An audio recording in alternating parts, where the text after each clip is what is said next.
Welcome to the Ideal Spaces Working Group podcast.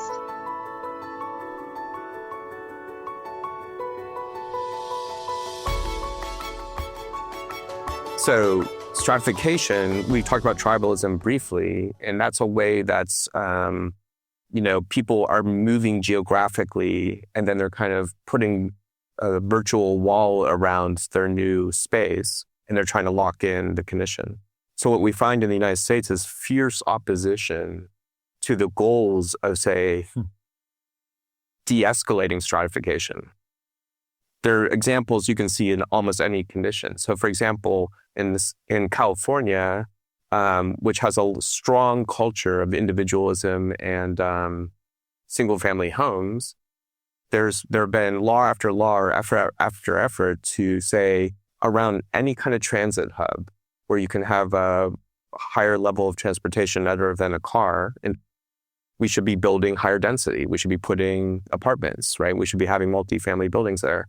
And local citizens have resisted that tooth and nail, right? Because they fear that a multifamily building next to their single family home is going to diminish their home's value, number one. And number two, it's going to bring other people other than themselves into this is because, fortunately, especially in the US, has been developed this society of the suspect. Yes. I remember I was really shocked when I visited the first time South Bend, which was 2003, so 2 years after September 11. And in a district where one of our colleagues used to live, it was a sign that was saying, notice it is strictly forbidden to stop in group in the streets. We can call FBI because they were afraid about people together. You know, this obsession for terrorism was forbidding to use the public space to talk. This is, I took a picture because I was not believing that is possible. But obviously in a society that is that wants to separate people more than integrate people, there is this idea that if I have someone near my apartment, he could be a criminal. I don't want to have anyone next to me. On one hand, people are complaining because of the environment. On the other hand, they don't want to do anything to change it because they are afraid. That's why it's necessary to bring examples, successful examples. Now, we were talking about Testaccio of 100 years ago, but since I mentioned it, I think we can take a look at a model like Plessis Robinson, which was a social housing. It was completely built for a working class. It was partially empty, partially abandoned.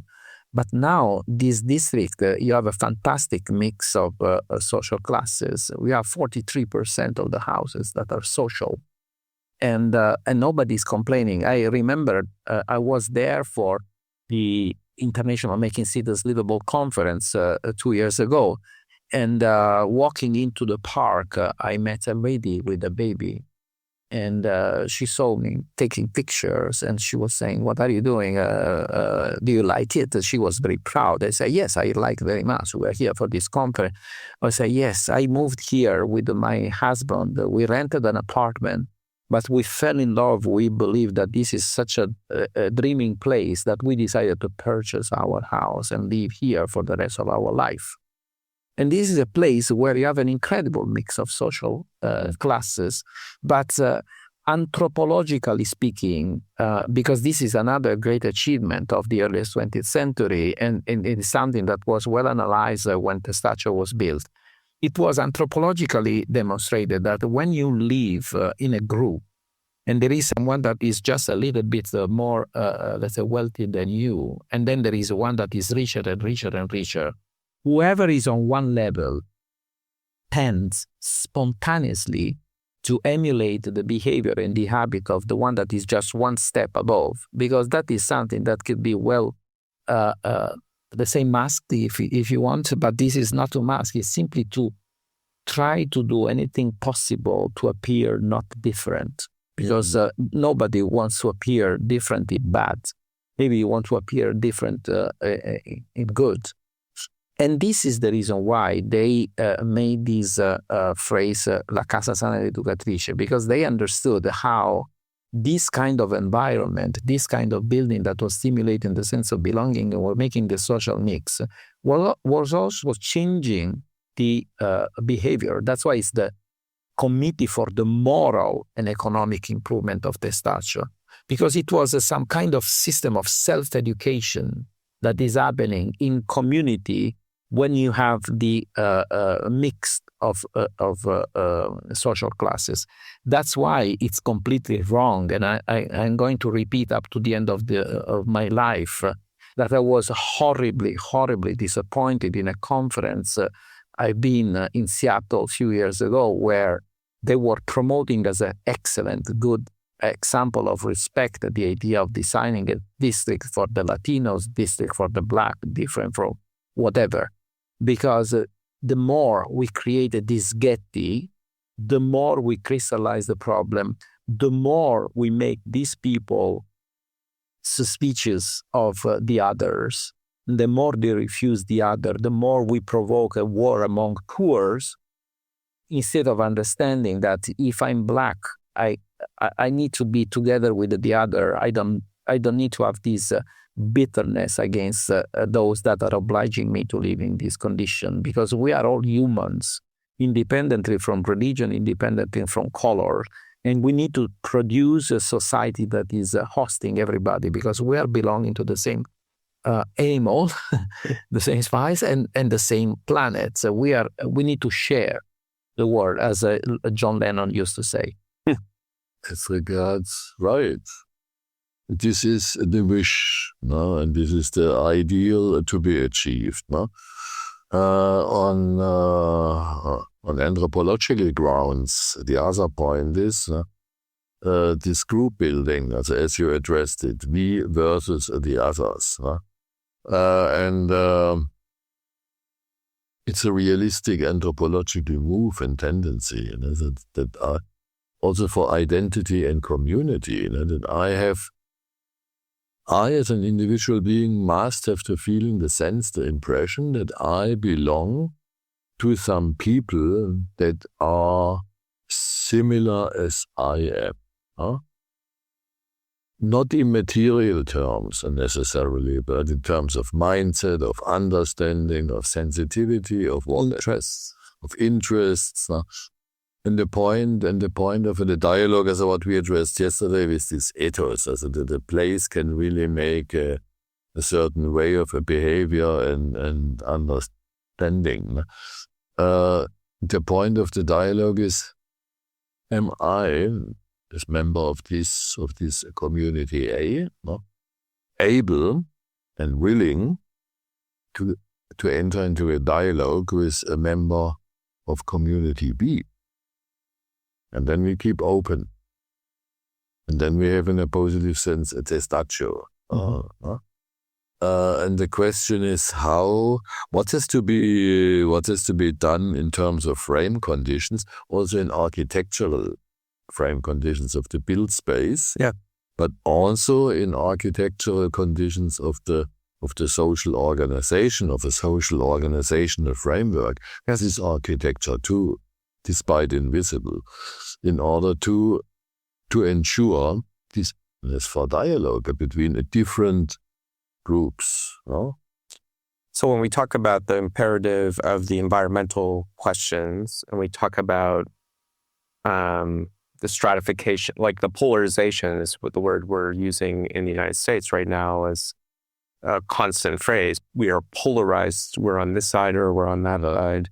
And we're like magnets, you know, the poles are not aligned or are clashing. It's fascinating exactly what you say. We can understand that the social economic mix, the kind of the goal to not have any stratification in society is a noble goal. We can design spatially places where people can mix, and where, you know, literally the architecture, as you've said, is it's not the unification, it's the unity through variety, right? And that there's no distinguishing characteristics, as you said, Dennis, between say, someone who's living in a subsidized condition and somebody who's not, a free market condition. So those principles, I think we can espouse, and I think there are probably many people in the built environment industry or in government or in social advocacy are looking for those, and we can call it social justice. But the trend I've seen over the course of my lifetime in terms of the free market allowing people to, developers to keep gobbling up, say, new, green territory that's farmland and other things, and convert that into community, often with a gate at the front, and maybe sometimes with a literal gate and a guard. They might be even a little bit diverse, say racially, but they're often not diverse economically. That's a trend that is so powerful, and there is such defensiveness around preserving that trend that in a way is an equally, kind of entrenched interest that is similar to the myths on sustainability, where all the money and resources and efforts towards sustainability are being steered in a direction that is inherently unsustainable. Similarly, we have this entrenched stratification of society. And so how do you get, community A, somebody from community A and community B to be willing? I mean, there's small examples that are really fascinating. So I was studying one particular public housing complex in Brooklyn, New York, near where I used to teach. And, we did terrible stratification with our public housing in the United States, which is similar to what Paris had on the outskirts. We have it in New York scattered throughout there's 400,000 public housing units or population, in New York City. So it's like a small city in its own right of people with very low income living in these groups of estates of housing, which are literally separated from the city around them. Different urban form. The streets don't go through. If you don't live in those estates, you never walk through them. You walk around them, right? And they're super blocks. So in Brooklyn, there's a housing estate there, and it turned out and there's a school right next to it, and the school was for kindergarten through 8th grade kids. So 6-year-olds to like 12-year-olds, 13-year-olds.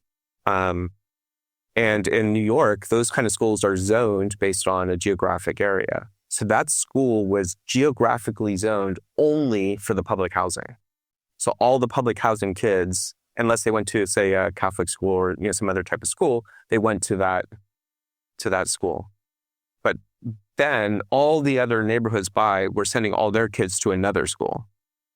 And the city, the Department of Education said, you know what, this is not working. We have this overcrowded school over here, and we have this underpopulated school over here. We're going to take half of this zone, and we're going to send them to this school. So what happened? Mm-hmm. Yeah, what happened?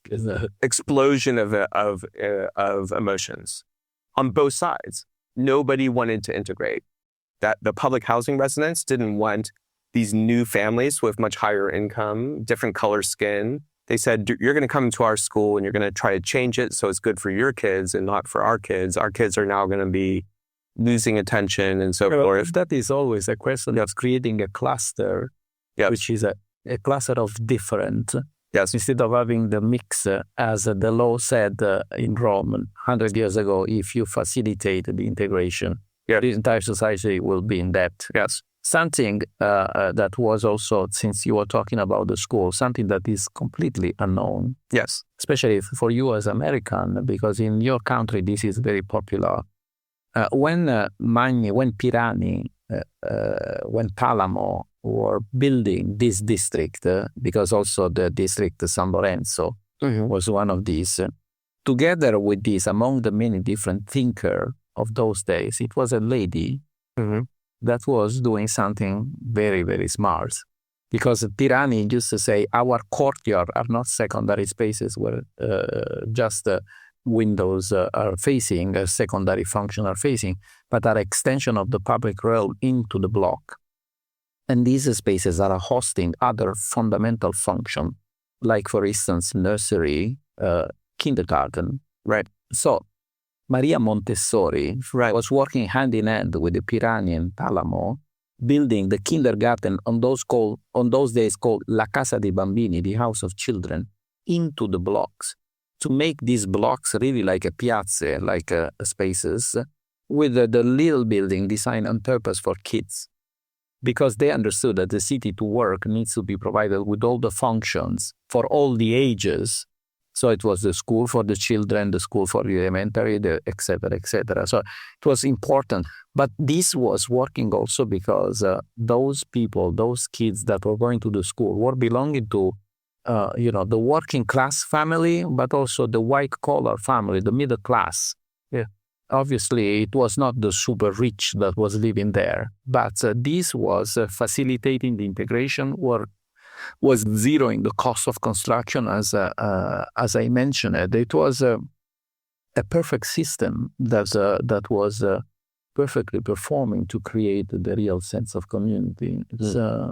Well, in this case in Brooklyn, after all the up in arms, newspaper articles are being written, people are protesting and having public meetings with a lot of shouting, then the integration starts.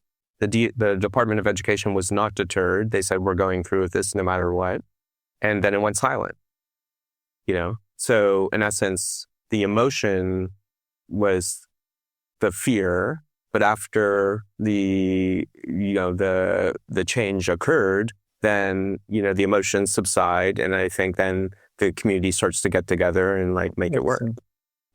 That might be an issue of the size of the city at all. Yeah, right. Because if that struggle for perceived own rights does affect too much of the population, yes, then even a willing city administration gets into severe trouble. Right, yes. And I could tell some stories about that, Sure. which surely happened because the city was too small and the separation of interests raised into too much conflict, and so there was no settlement at all until the projects all were kept in the end. Right. So very interesting. I'll write a book on this, and yes, you do the forward. Yes. Okay. Yeah, I think it's the scale of these questions of how society can, the scale of what we call community, the scale at which we're trying to create integration, I think is a key factor. And there may have been cultural contexts that might be more facilitating of it, other cultural contexts that make it much more difficult. But our discussion today is in a way, is the city, paramount to the future of a democratic society? And therefore, we need to talk about scale, and we need to say, if the pattern of stratification is an anti-urban one relative to the mixture of people and diversity, then we have to really, that's what I think we're trying to really dig into today, is these kind of questions and the paramount nature of scale, of urban form, to these questions of, can we forge communities in places that they don't currently exist? Can we said yesterday, can we recognize that diversity is actually one of the great energizers in urban places? And so today, diversity, especially immigrants, of course, are being seen as the other, and that's an anti-immigration or anti-diversity kind of movement. So, these are the questions we have, and I would contend that the urban form and the city and density, population density, where say you even in the kilometer-long project, you were increasing the population density. Like you were saying, maybe more people are going to make this even a more viable place, right? The historical center of Rome is hyper-dense. Yes. But it's accompanied with a lot of spaces for gathering people, with a lot of piazze, piazzette, strofo. So it's not the density that is bad. Yeah. Because in the 60s, it was also made intentionally, this misunderstanding, confusing the overcrowded condition of the apartment. That is a problem, because having some density within the same space is something. as the density of an urban settlement, which is something that has nothing to do with the healthy problem of the density. But practically speaking, to understand how to make the social mix is very easy if instead of thinking as a designer, because this is another thing I always debate with my students, because many times those that are in love with the classicism believe that a kind of facade, a kind of detail in a facade, a bilateral symmetry is the solution, while Vitruve is never talking about the bilateral symmetry, he's talking about the symmetry. Bilateral is one option. Yes. But if we analyze the dynamics of real estate, we understand that within the same block, the apartments have different values, which is the way that also in the way of managing a condo building, the percentage of properties, it is evaluated in order to understand how to share the cost of maintenance. Because I can have an apartment that is a super luxury apartment on the terrace that has a terrace. I need to take in consideration the insulation. I have to take in consideration the views. I need to take in consideration the presence of the elevator. I have to take in consideration many different things. So within the same building, within the same facade, I have apartments that are much more valuable than others. So instead of being slave of bilateral symmetry, we need to watch at what is surrounding the place, what are the conditions of the place, and we need to think always at the 3-4 dimensional design that is taking in consideration all the possible effects, all the possible return, and decide what are the more fortunate apartments that are those to be put on the real estate market for sale, and what are those apartments that are less fortunate that I can use as a social housing, which doesn't mean that I want to put in the worst apartment those people, but it's clearly that whatever kind of apartment I produce for these people with the right healthy condition would be better than any kind of building.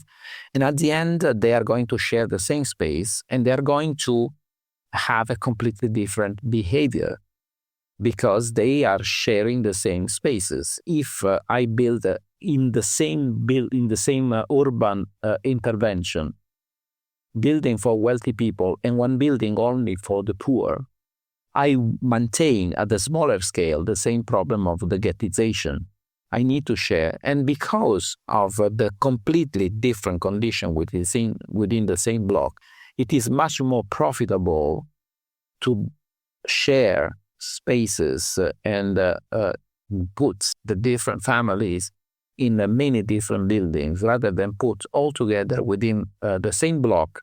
And maybe in that case, create a disparity because then someone can be envious because one family has that. Why not me? While they need to understand that the apartment for rent is something, the apartment for sale is something else. And at the end, we share the same community. Okay. I can go back just a couple of moments. You're talking about the integration in community, like school situation. Right. I think, let's say in most countries in the world right now, we're going through a transitional society, right? So therefore, in the whole structure that you're discussing, that you're integrating, when you have a wave of immigration, like we've seen in the last 5 to 10 years, where it's a specific wave, let's say Middle Eastern people or Russians or whatever, right? Right. So you've got the structure all set, you've got the community all set, and everybody calms down into the system that exists. And then you have a new wave come in a year later, and they move into the community.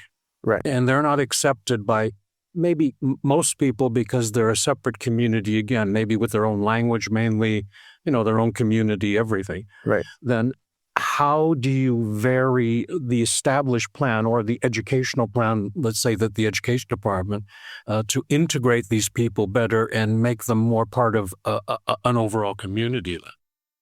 Well, the answer is again Testaccio, because Testaccio is a district that is built for the immigrants.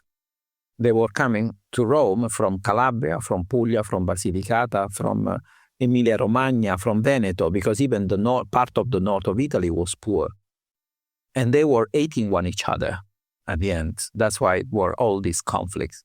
But at the end, thanks to the role of the committee and thanks to the way the city, the blocks, the buildings were built, they changed completely the way of behaving.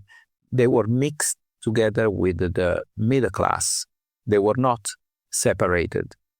If you want to solve the problem of language, instead of making the Chinatown, you have to have all these Chinese all around, because this is a way to develop more the language. This doesn't mean that they have to forget their language. I'm from Puglia, I'm living in Barletta, but at some time, especially for the jokes, I like to use the dialect of my hometown. It will be a crime to cut the rules. This is part of the tradition. But if I park these people away from me, they will be never part of the community. They will never part of the city. And they will always believe that the community doesn't want to have them as a part of the city, because they are forgotten in a separate district, far from the eyes, far from the heart.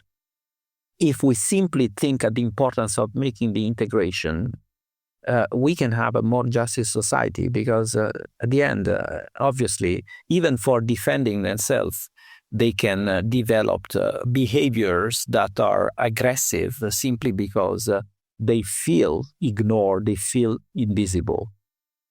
I mean, I think if and I agree with you totally. I think you're totally right.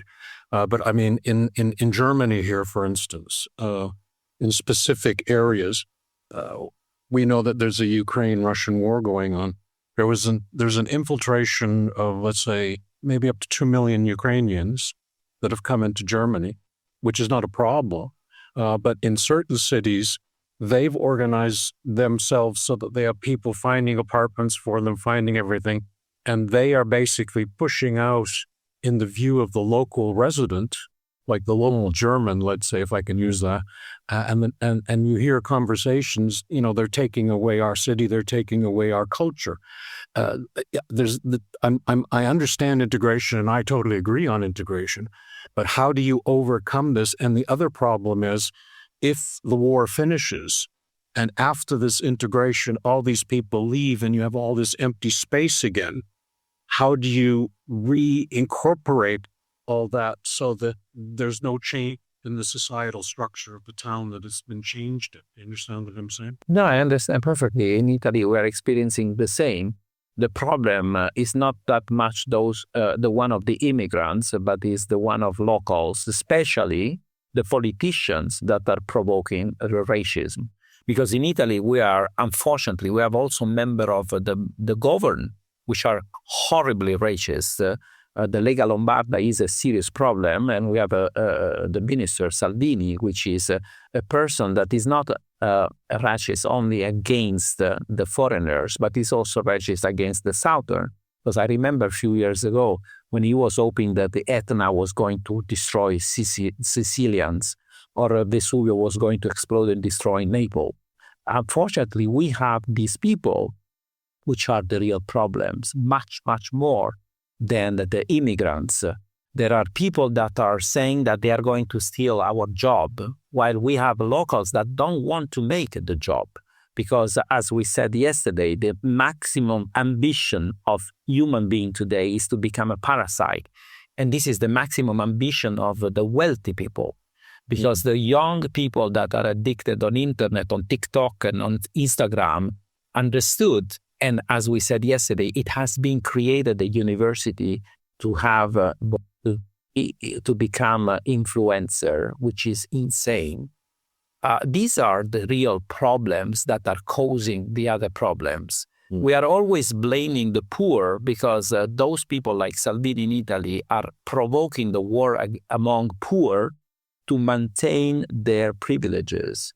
But at a certain point, those people are going to realize that the problem is not the different, but is the wealthy guy that is pushing them to attack and criticize these people without those people that are doing the work we are no longer doing, we will have no more people into construction. We will have no more people into in agriculture, because these now are considered horrible jobs for poor. And I want to appear richer and wealthy because I know that there is a way to become rich without doing anything. So it's a serious sociological problem that is and political. So there's political work to be done. Like we need leaders. Like the leadership definitely has to be on board if we're going to have integration, because we have leadership that wants to stoke rivalry, right, or tribalism, or scapegoat, then we know that doesn't work. And definitely, it's super fascinating to know how will society recognize that this anti-immigration movement is leading to, the construction costs are going to go sky high when we don't have a labor force doing construction. Food prices are going to go up, and food shortages will happen when we don't have people, doing the backbreaking labor in the fields of our agriculture.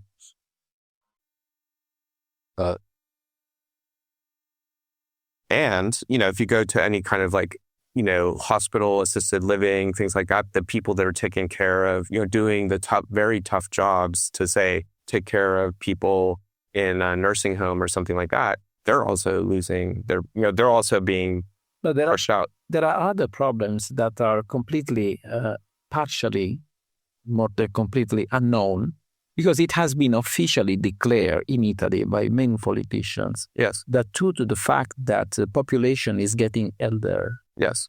There are a lot of people that needs to be paid as a retired people. Yes. But there are no income to pay. Yes. So we need to have new Italians, new workers that are working to produce the money to pay the retirement to others. Yes. So in some way, it is clear, and this is really sad, because unfortunately this is true. There is an intention of Europe to have the immigration from the north of Africa, right? Because we need to have this labor. Right. The problem is that something is to do it properly in a human way, right? And something is to allow criminals in Libya, for instance, that are abusing of these people and are taking a lot of money to these people to allow them to arrive, because there is a real traffic. Yes. Because at the end, it is undeniable that unfortunately there is the need for this specific reason of getting elder and not having enough income to pay the retirement for people. So instead of provoking wars and battles among a cluster of the poor people, it's necessary to be honest enough and say, okay, the situation is this. If we want to go forward in the respect of everybody, we can go forward.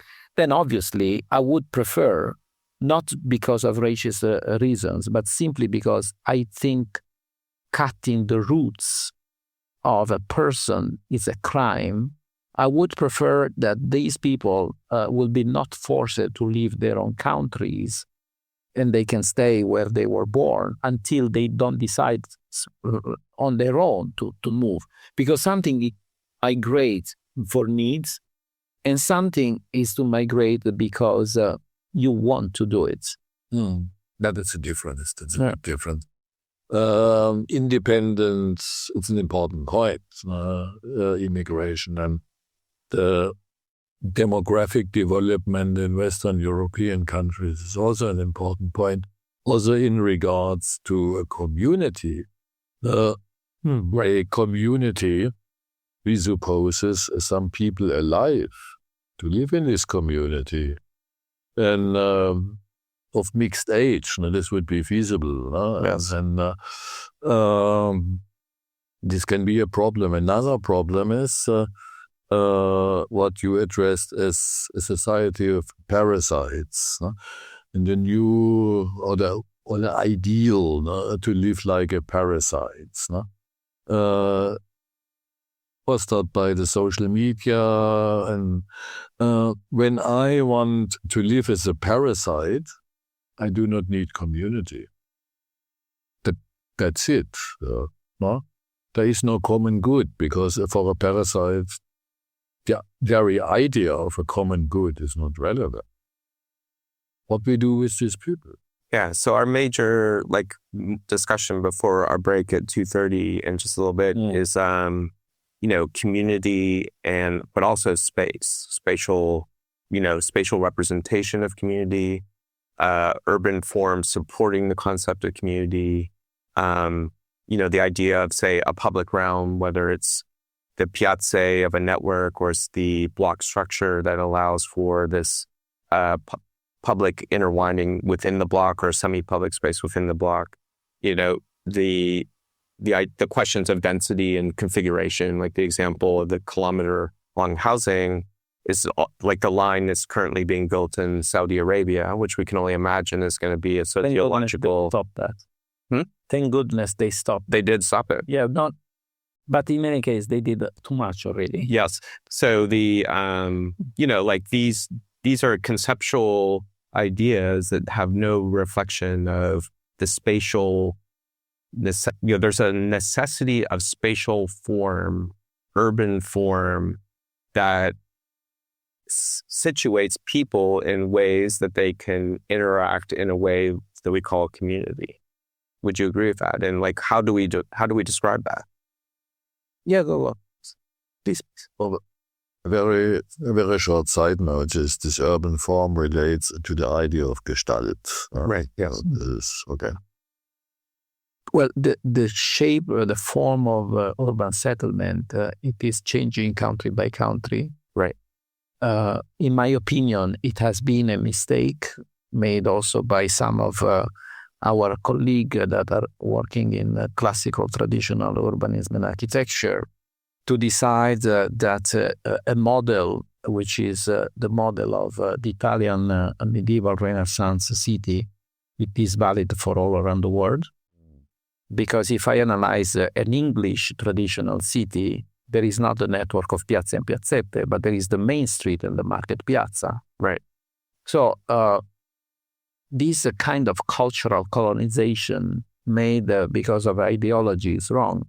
As I said yesterday, I'm involved in this project in Qatar, where the kind of urbanism, the kind of building is kilometers far from the one we have in the Western world, because it's based on the model of the souk, is based on the needs of shading the spaces. Right. And I've seen some project with the piazze where you can roast the eggs. I was 1 year ago, was the end of October, and it was 48 Celsius degree.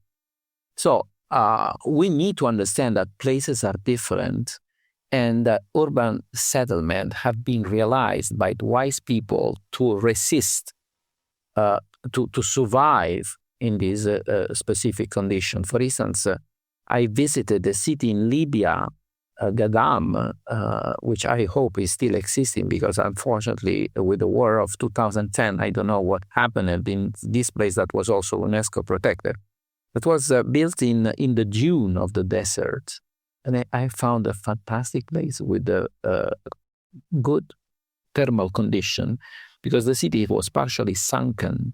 And this outstanding idea developed in the Arab world of the Badgir, which are the wind tower that are creating natural ventilation. Instead of making the ventilation of the building, was making the ventilation of the streets that were shaded and ventilated, humidified.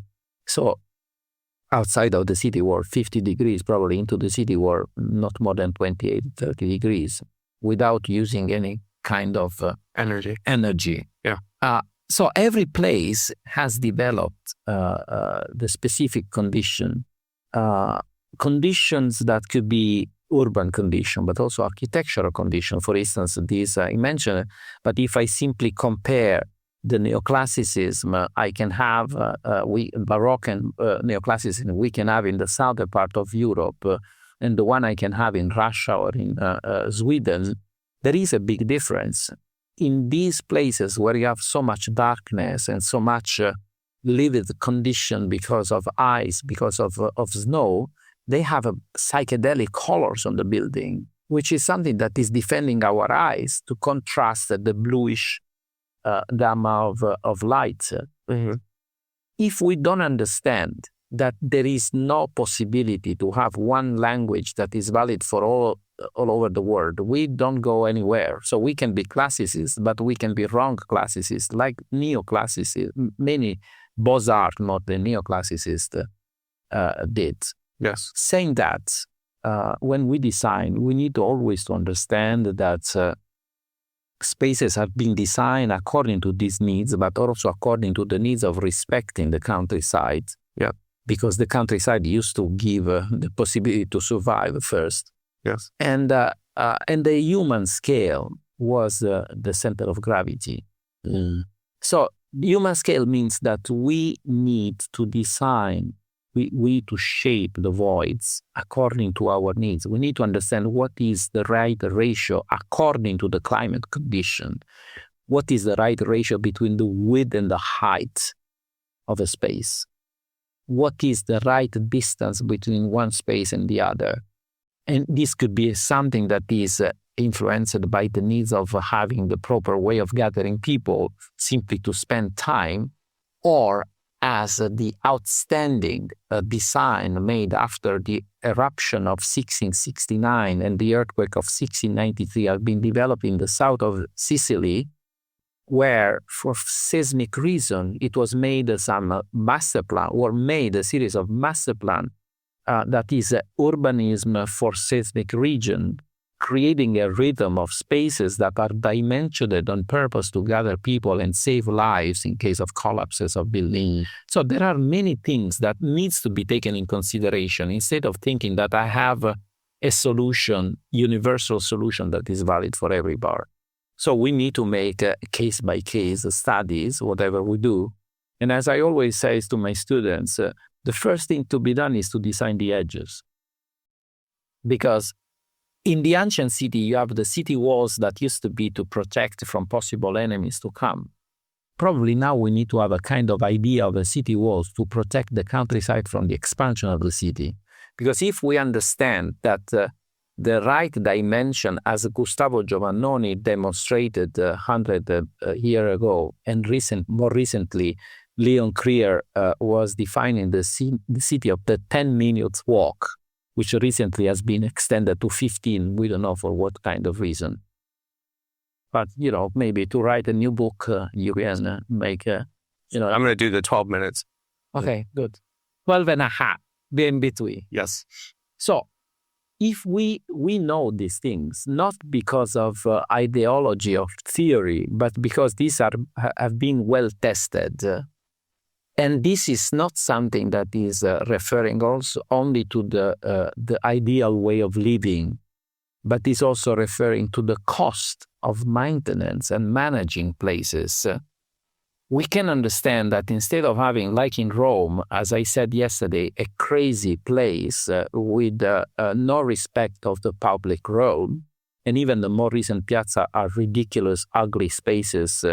The piazza that has been built in front of San John at the Lateran, emulating these stupid places typical of France, with the fountains, holes in the floor with the jets of water that I nickname the surprise bidet.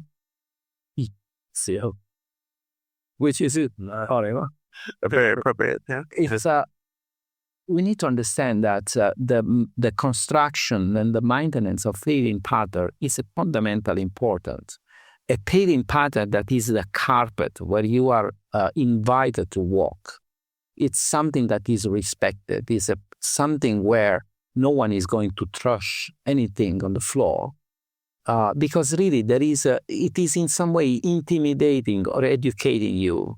In Italy, we have this attitude of leaving the gifts of dogs on the floor, which is something that is really terrible. But I'm sure that with a more elegant pavement, even the very ignorant person that is leaving this gift on the floor is going to... Does not do it. Yeah. This is really something, the kind of urban space we design has an influence on our behavior, as the Staccio model said, because the casa sana ed educatrice is also the città sana ed educatrice. So we can educate people using the proper way. But obviously, if I have a city that is 1,384 square kilometers, like in Rome, I don't have any money to manage that. Yeah. I need to create a fragmentation. I need to have a series of autonomous small cities. Maybe It's our decentralization point. exactly. Inside. Because historical cities were multicentral. The modern city is a monocentric. It's like the spot of oil into the water that is expanding and loses the control.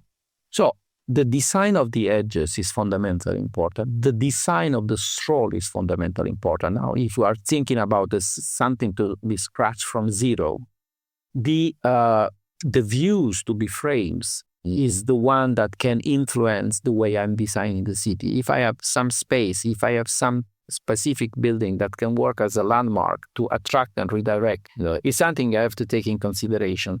This means that designing, as unfortunately is happening, is no longer happening in that manner, because a lot of mistakes in the 20th centuries are made by people that were working on their desk without knowing what they were designing. Now it's even worse, because architects are believing in the screen of the computer.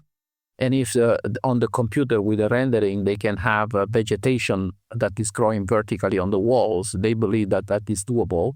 And then they are promoting this ridiculous bosco verticale. And then the cost of maintenance and the pollution made with the fertilizer, that's another story. So this is the way we can consider the way of designing. So not a universal law, but the local manners according to the long-term tradition, which is fundamentally important to reinforce and develop the sense of belonging, the identity of places, and something that is related obviously with the local conditions that are completely different. There are places where you need to have a steep roof, places where you can have a shallow roof, spaces where you don't need a roof at all. And probably, and as in the Arab world, for instance, places where you need vaulted spaces, because the curvature of the vault is something that is increasing the speed of the air. And because of the acceleration of the speed of the air, you can cooling the space and you can invite the hot air to get out, simply because of the acceleration you can create with the extradux of vaults and domes. So it's impossible to have one language that is valid for all around the world, but it's always necessary to have the same methodology to understand the places and work in continuity with the places, instead of negating the identity of places. And together, that's like as a bit of a genius loci of a place, right? It's there's a human response to the environment. There's a human response to the notion of community, right? Of building the defensive wall to keep out the enemies, or tearing down the walls to create the relationship to the nature. And now the need to make edges that keep sprawl from happening. So there's like the levels. Your methodology then is like understanding environmental response, understanding, materiality due to local available materials, understanding culture that's responded to this condition over long periods of time, understanding, social practices that, for example, in the Islamic city, in Marrakesh, you don't really find, you find a market square and you find the souk, but you don't find piazze like you do in a medieval Italian town, right? The courtyard inside of the palace is hidden away, and it's where you invite people in, and that's where there's a social life happening at a different scale, in a different way than it does, say, in a culture where everyone meets out in the public realm more directly. So the But nonetheless, it's reflecting a sense of community, right? In all those cases, it's like looking at the way community is defined through cultural practices, through urban form, through environmental response, through the relationship to the countryside or the open space around, and through the materiality and even the tectonic expression that's responding to how I can cool down, create passive cooling inside a building or on a city street. So I think that's, so the key is from the technological point of view, if we talk about social media and we talk about technology, the view that we could build a kilometer-long structure because the technology will allow us to negate all of that intelligence of history of place and response to all these conditions, and now the technology is going to allow us to, and the line, of course, was predicated on that, right? Like within this, we're going to use technology to cool, reflect the sun or have solar paneling to generate electricity. We're going to use technology to link people along this incredible length with public transportation. But it's clearly just ignorant of settlement pattern around, so many of these nuances that are the things that actually have the chance to set up community. They don't ensure community, but they can set up community. Mm-hmm. The question is, when architecture in a positive sense does influence the behavior of people, no? What happens if people responsible for commanding that architecture, for paying it, for making it possible, have no interest in community? Just simply no interest. No? For instance, at the line in Saudi Arabia, no? Mm-hmm. Yeah, it's a monument in that sense. No? This is the arrogance of those that believe to be God alive and they can manipulate nature without thinking that would be a barrier to the wind that is going to change the climate of the rest of the planet. This is really these people that really believe to be God. Mm-hmm. And this is not only the prince, the Arab prince that can promote this, but there are people, architects that are imposing this. A few years ago, I remember when it was started the project of Mazzola, which was another crazy idea to create a place into the middle of the desert, desalinizing the water of the Gulf to bring the water there, and the salt that they were producing killed completely the life of vegetation and animals nearby the place where they were thrashing, and then even that project was abandoned. Norman Foster was the designer, was not the last person, but at a certain point these star architects are believing to be really God.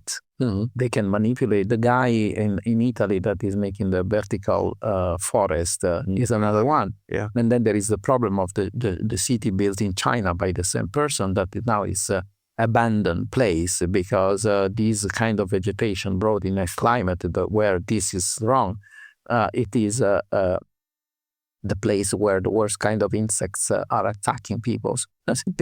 So there is the belief in the screen of the computer. We know that on the computer, the rendering shows that it's doable and I'll do it. Without thinking at what are the side effects, we always need to have a vision beyond to understand what is going to be the gesture I'm doing, what is going to be the consequence of that. What we do with these people, it's part of the human condition that these people always exist, who believe they are God, who believe in screens, who are short-sighted, also who have very, very particular interests, to say it in a diplomatic manner. What we do with these people, with this kind of people, when we want to make architectures for communities. So we start by hoping that a democratic system can contend, right? Like a democratic culture should be able to, take the rough edges of extremism and bring it back to something where there's consensus building, where there's, that you don't your path to leadership is through bringing people together, not dividing people. Like good leadership. Okay. If we want to be honest, we need to be honest. We have to identify where the problem starts. Mm-hmm. Well, the university that is teaching wrongly the way of making architecture. Because if we make a brainwash on our students and we convince them about something, about some ideology, what we have is that we produce monsters that are worse than ours, because there is always this tendency in going forward. Mm-hmm.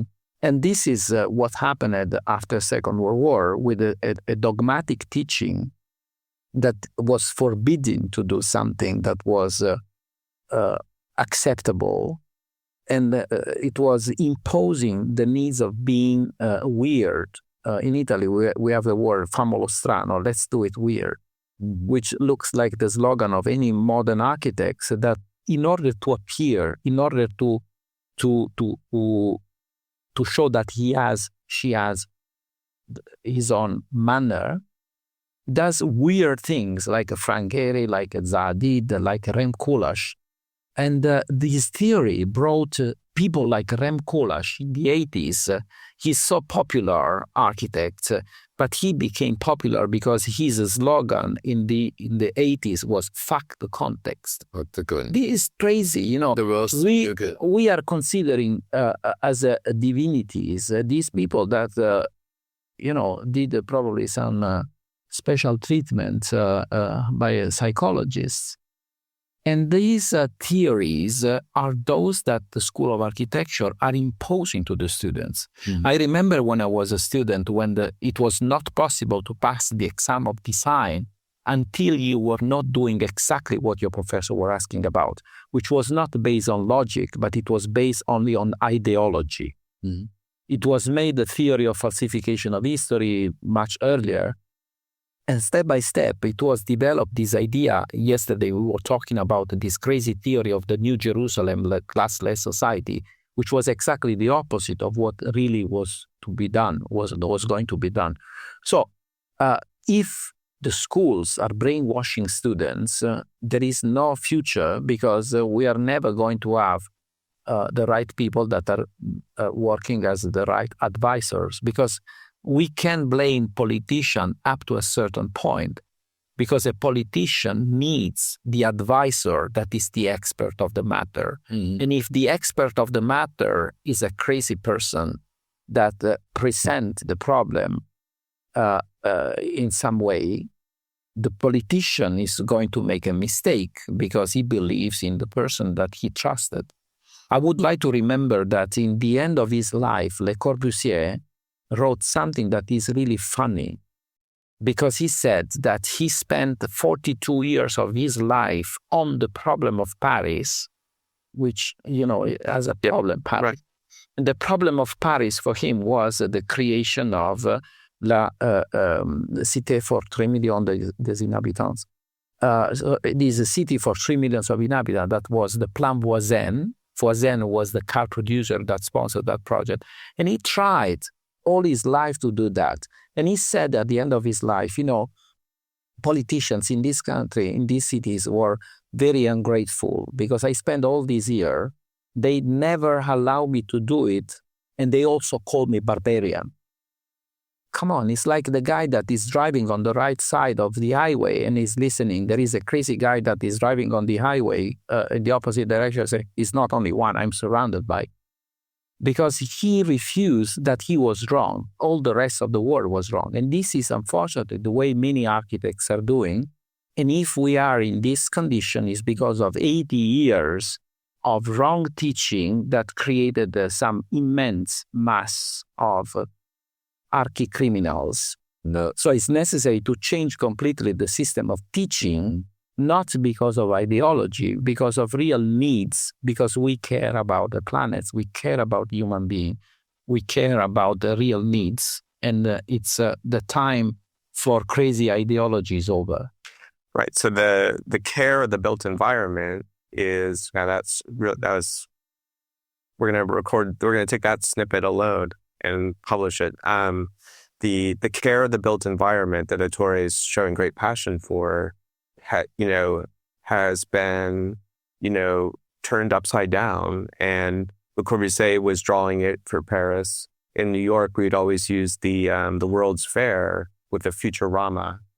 The Futurama was GM, 1939.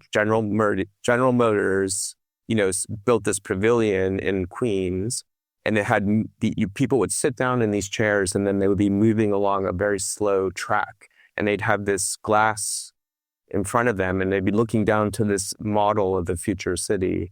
And in the future city, which was all Dubai, it looked like Dubai long before Dubai existed, but it was Le Corbusier's vision as well. It was highways everywhere, and they had little moving vehicles down in the model. The model was animated, and it was it was the vision that generated a disastrous infrastructure, the sprawl of cities, the reliance, the kind of passion for the high rise is like some sort of ultimate solution. But most importantly, the dedication to the motor vehicle, because a corporation had great financial stakes and profit motive in that, which is why, in a country that, like if you take Detroit as a city, they suffer immensely because they literally abandoned rich streetcar system. They abandoned a method of the city growing to a single family home, everyone with a garage in the city, not like outside the city. In the city limits, they developed, they switched to a single family home approach because you had Ford and GM saying every person in Detroit should have their own parking place. It's also broadacre city of Frank Lloyd Wright. Right. Yeah. So what happened to Detroit is after industrial collapse in the city, the great reduction of car production, white flight leaving the city because the city was falling apart. Today, Detroit lost, I can't remember the right numbers, but I think it's somewhere in the range of 50% of the population of the city, or even more. From almost 3 million to 700,000. Yes. And physically, that meant that they had all this abandoned housing, like houses that were just literally abandoned and falling apart. So the city then had to go out to all these places and take possession of the property, demolish these houses, and plant grass. Yeah. And that's the condition you find Detroit right now. Oh. And it's immense. There is an immense square hole in the center. Yes. And you have roads that they can never plow. And there might be one or two houses still with somebody still living in it. There's no way they can afford to plow that street. There's no way they can afford to send firefighters out there. There's no way they can repair that street and repave it. It's infrastructure in total decay. And until they get a handle on that, you have this, bizarre post-urban condition in the city of Detroit. Which could be an interesting aspect. Yeah, no, it makes you addressed it. And I was talking about it in Barcelona. The community is without a city. Yes. No?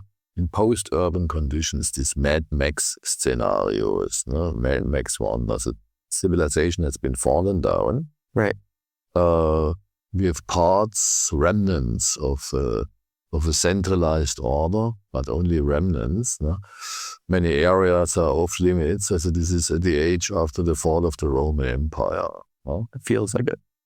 But it's not realistic. Yeah, we are at the end of another empire. Yeah. Well, the empire of consumerism, how to say? Yeah, empire of consumerism. But the scale doesn't feel the same to all of us. I mean, when I fly or I look on the map of Germany and I'm looking at satellite view, I see a beautiful preservation of a lot of farmland. I see cities that seem to have a limit.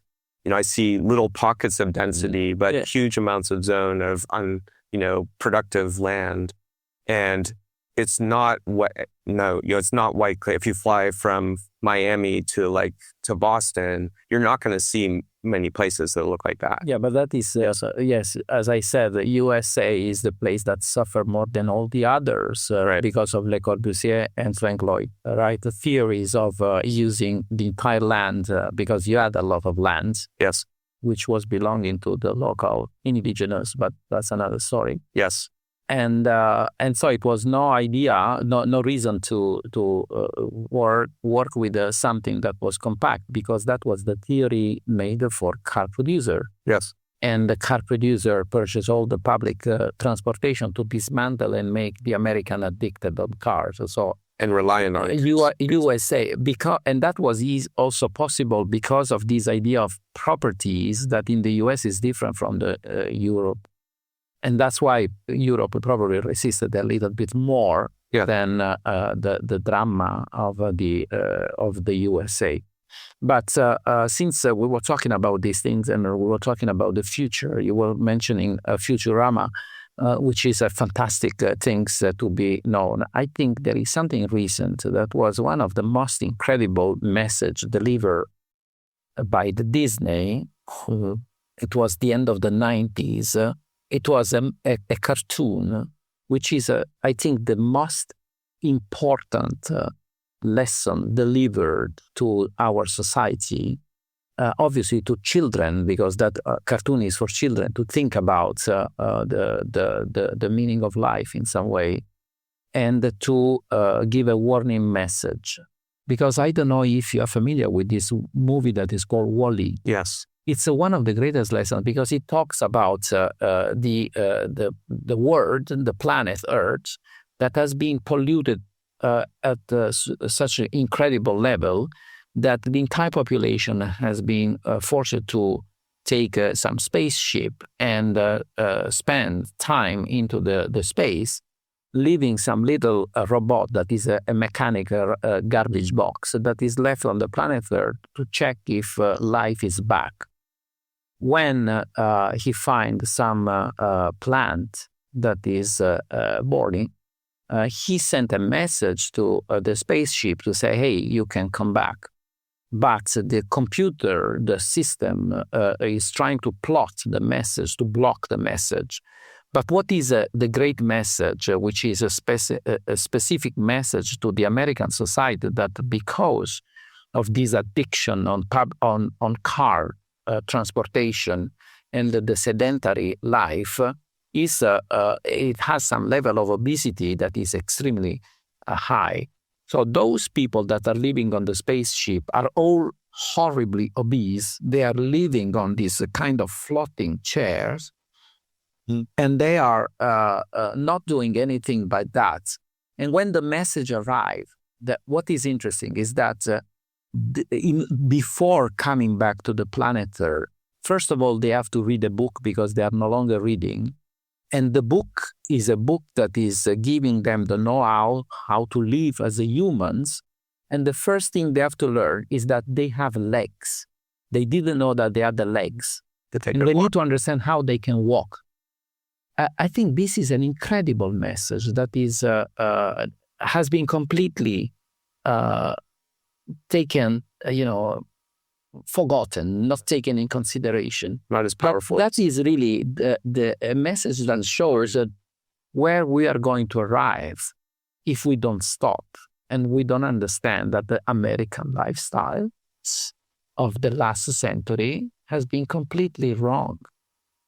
Which is a perfect place to leave us, because I think when we pick up after lunch, we switch to, talking about the city in this more profound way. And I think the impact of the city on lifestyle, right? And the consolidation of all these different things that we've been talking about today, diversity, individuality, communal, and so forth. So I think that's a great spot. And I agree, WALL-E is among the really most amazing allegorical films of the 21st century. All right, excellent. Thank you. Let's have some food.